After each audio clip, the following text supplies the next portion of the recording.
ओम नमो भगवते वासुदेवाय। ओम नमो भगवते सुदेवाय। ओम नमो भगवते वासुदेवाय। ओम नमो भगवते वासुदेवाय। ओम नमो भगवते वासुदेवाय।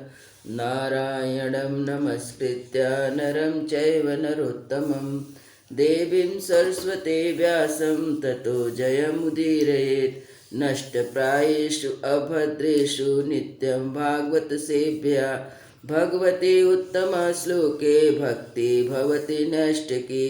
कृष्णाय वासुदेवाय देवकी नन्दनाय च नन्दगोपकुमाराय गोविन्दाय नमो नमः।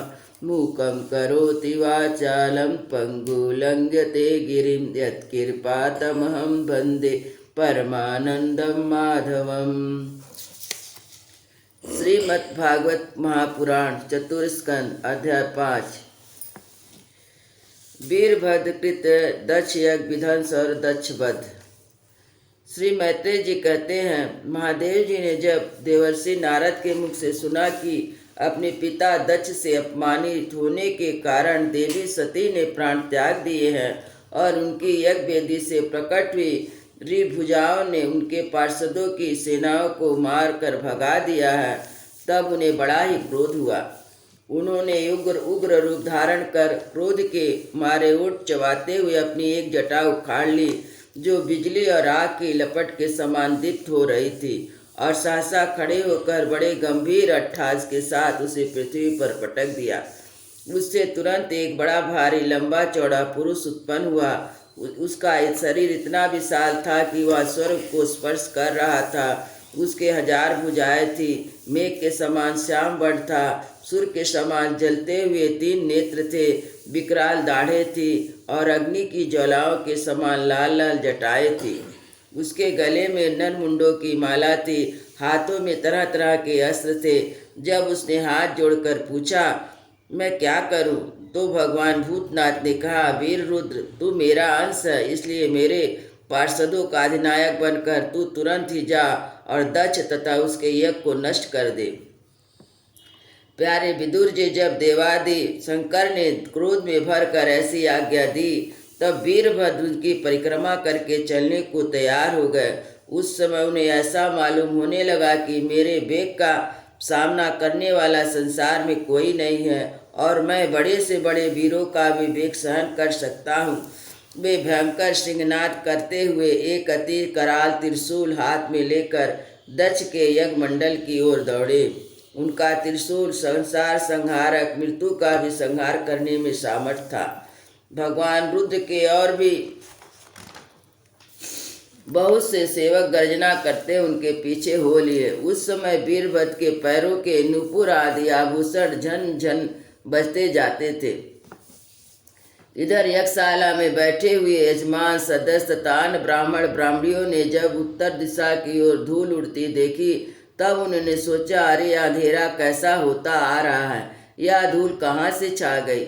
इस समय ना तो आंधी चल रही है, ना कहीं लुटेरे ही सुने जाते हैं, क्योंकि अपराधियों को कठोर दंड देने वाला राजा प्राचीन ब्रही अभी जीवित है। अभी गौओं के आने का समय भी नहीं हुआ, फिर यह धूल कहाँ से आई। क्या इसी समय संसार का प्रलय तो नहीं होने वाला है।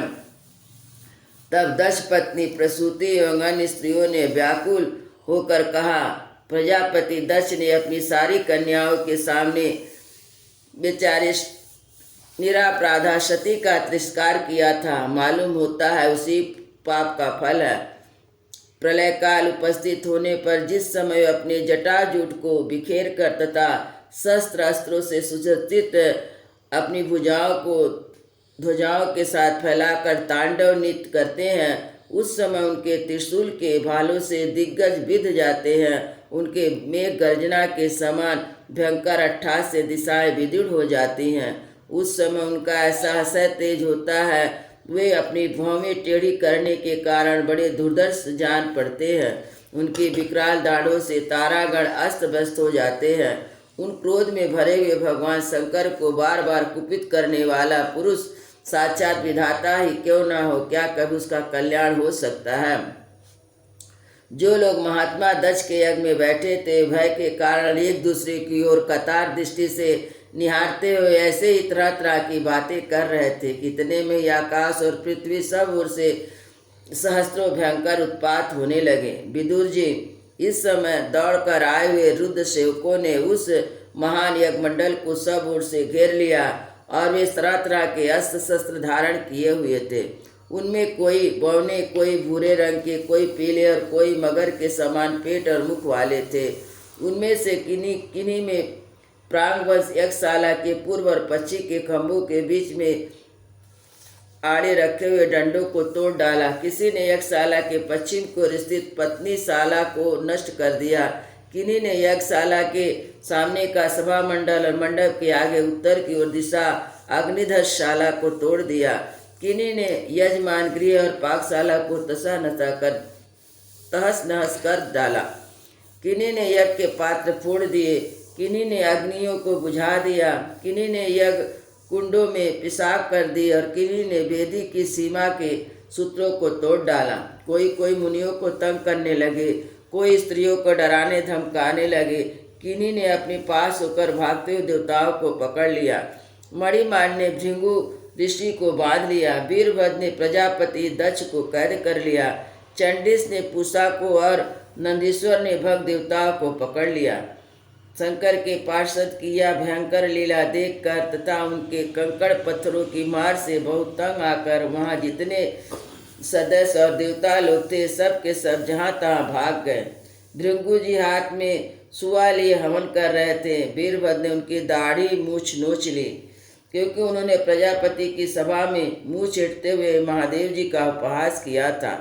उन्होंने क्रोध में भरकर भग देवता को पृथ्वी पर पटक दिया, उनकी आंखें निकाल ली। क्योंकि जब दक्ष देव सभा में श्री महादेव जी को बुरा भला कहते हुए शाप दे रहे थे, उस समय इन्होंने दक्ष को शयन देकर उस्काया था। इसके पश्चात जैसे अनिरुद्ध के विवाह के समय बलराम जी ने कलिंग राज के दांत उखाड़ दिए थे, उसी प्रकार उन्होंने पूषा के दांत तोड़ दिए। क्योंकि जब दक्ष ने महादेव जी को गालियां दी, उस समय दांत दिखाकर हंस रहे थे।